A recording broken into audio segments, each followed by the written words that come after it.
ಸರ್ಕಾರ ಅಲ್ಲಿ ಪೊಲೀಸ್ ಬೇಡವೇ ಬೇಡ. ನಾಡಿಗೆ ನನ್ನ ಹೆಸರಿಡಬೇಕು, ಸ್ಕೂಲಲ್ಲಿ ನಂದು ಲೆಸನ್ ಇರಬೇಕು.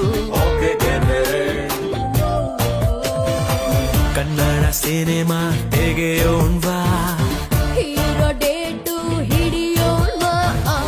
ಹೀರೋ ನಮಗೆ ಯಾಕೆ ಗುರು, ಚೆಕ್ಕು ಇಲ್ಲೇ ಇಲ್ವ ಗುರು.